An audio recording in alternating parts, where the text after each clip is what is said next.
Salut à tous, c'est un réel plaisir de se revoir aujourd'hui pour une nouvelle vidéo sur le décryptage de crypto. J'espère que comme le marché les amis, vous avez la pêche. Alors les amis, actuellement le bull run va bon train, donc je crois ses débuts sont assez intéressants et on voit que le Bitcoin est en train de se démarquer et domine de plus en plus le marché, comme cela a toujours été ou presque le cas lors des anciens bull runs. On va voir premièrement une paix assez spectaculaire du Bitcoin comme c'est le cas actuellement si les altcoins ne vont pas réellement pouvoir suivre comme c'est le cas actuellement si les altcoins vont suivre mais pas à la même enseigne que le Bitcoin. C'est quand par exemple le Bitcoin aura atteint son prix max que maintenant les altcoins vont exploser et commencer à dominer également le marché. Donc pour l'instant, si le Bitcoin est en train de dominer le marché comme cela a toujours été le cas lors des anciens bull runs, on parle de plus de 51%.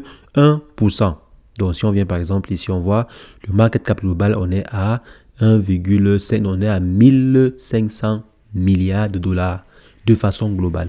Le Bitcoin lui seul est à plus de 859 milliards de dollars. Donc bien plus que les 51% de part de marché. C'est énorme pour ce projet. Et comme j'ai dit, c'est en fait la routine. C'est vrai quand même qu'on s'attendait à ce que les altcoins s'en sortent mieux cette fois-ci. Donc pas exactement comme les anciens bull runs. On s'attendait à ce que les altcoins comme par exemple Ethereum bondissent aussi énormément, dominent le marché aussi ou bien gagnent des parts de marché. Que le Bitcoin soit en deçà des 50% de parts de marché. Mais non, le Bitcoin a bel et bien dépassé les 50% de parts de marché et de très très loin. Je pense que ça va continuer ainsi. Les investisseurs qui arrivent sur le marché avec des milliards de dollars veulent investir sur un projet stable, veulent investir sur le meilleur projet possible sur le secteur des crypto-monnaies.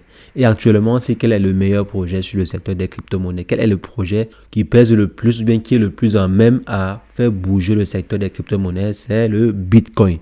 C'est la raison pour laquelle la plupart des investissements se ruent actuellement sur le Bitcoin. Ça a toujours été le cas. On a par exemple vu le PDG de BlackRock qui est en train de vouloir mettre sur pied des ETF Bitcoin comptant et également des ETF ETH comptant. Ce dernier nous dit carrément que si vous voulez investir de l'argent sur les crypto-monnaies, c'est mieux d'avoir au moins 85% de son portefeuille sur le Bitcoin. Donc ça vous dit déjà à peu près comment les investisseurs, les grosses baleines en fait réfléchissent. Donc comment est-ce que eux ils pensent le marché. On voit également qu'il y a une explosion sur les intérêts ouverts sur le contrat à terme de CME. CME en fait c'est le Chicago Mercantile Exchange et les intérêts ouverts sur les contrats ou bien l'intérêt ouvert sur le contrat Bitcoin à terme. Donc l'intérêt à terme sur le Bitcoin a atteint les 5,2 milliards de dollars les amis. 5,2 milliards de dollars.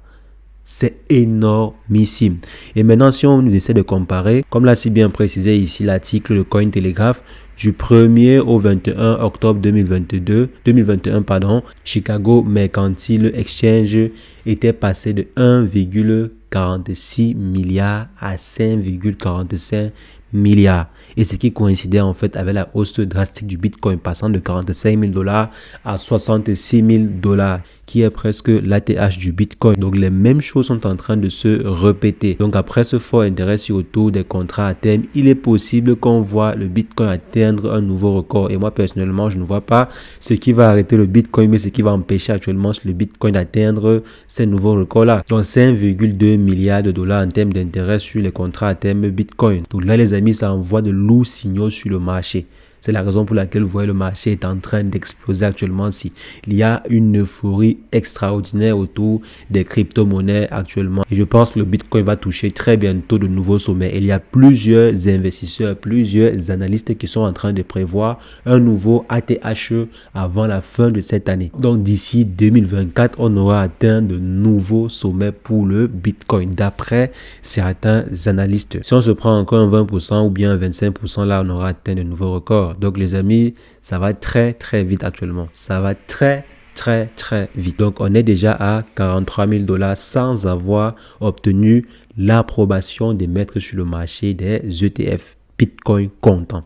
Imaginez-vous maintenant quand cela sera autorisé. Quand on aura par exemple l'approbation de la SEC pour l'émission des ETF Bitcoin comptant et probablement aussi des ETF ETH comptant. Et actuellement, les amis, je ne vois personnellement pas d'informations qui pourra faire chuter le marché ou bien qui pourrait faire fortement corriger le marché. Si ce n'est par exemple un refus suivi d'une bonne motivation de la part de la SEC ou bien d'approuver en fait l'émission des ETF comptants. Si jamais cette dernière refuse avec des motivations claires et tout, et que le refus est définitif, peut-être ceci pourrait faire légèrement vaciller le marché ou bien légèrement corriger le marché. Mais je ne crois pas que cela puisse être possible. Pourquoi? Parce qu'il y a énormément de lobbying qui se fait actuellement. Selon par exemple l'article de Reuters que l'on voit à ce niveau, les entreprises ont investi en lobbying près de 18 millions de dollars, près de 19 millions de dollars les amis, comme vous voyez à ce niveau.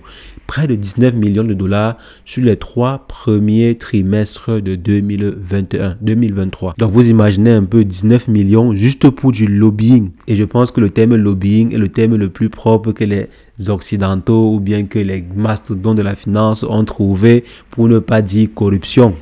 Donc lobbying, corruption, moi je mets cela dans la même sauce. Donc vous voyez, il y a plus de 19 millions, près de 19 millions de dollars qui ont été dépensés juste pour que le secteur des crypto-monnaies soit bien vu ou bien pour que les lois soient en faveur des crypto-monnaies aux États-Unis. Et si on compare cela par exemple aux dépenses effectuées en 2022, on voit ici que ces derniers ont dépensé près de 16,1 millions de dollars en 2022 durant la même période.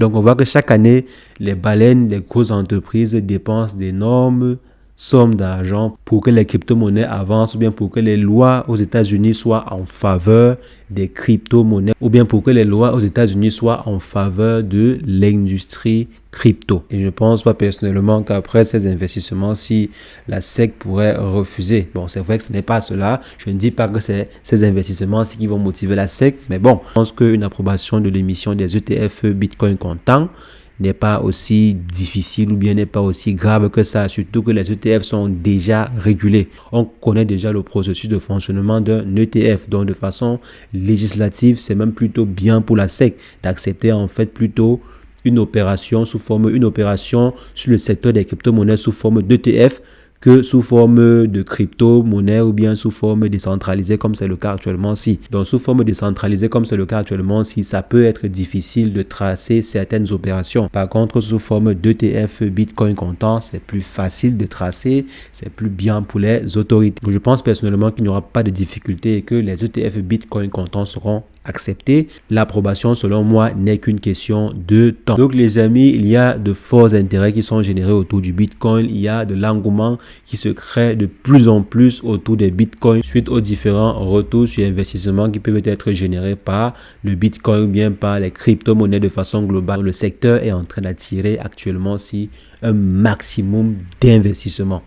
Un maximum d'investissement et tous les voyants sont au vert. Je dirais moi personnellement qu'il n'y a plus de frein. Le bull run est lancé et à chacun de profiter. J'ai également vu qu'il y a certaines personnes qui pensent que ce n'est pas encore le bull run. C'est normal, chacun a son point de vue. Donc chaque personne a son point de vue et je respecte votre point de vue. Donc pour ma part, le bull run a commencé. 44 000 $, des records atteints en termes d'intérêt, des volumes d'échanges faramineux, une inflation plus ou moins contrôlée du côté des États-Unis et également une approbation presque là des ETF.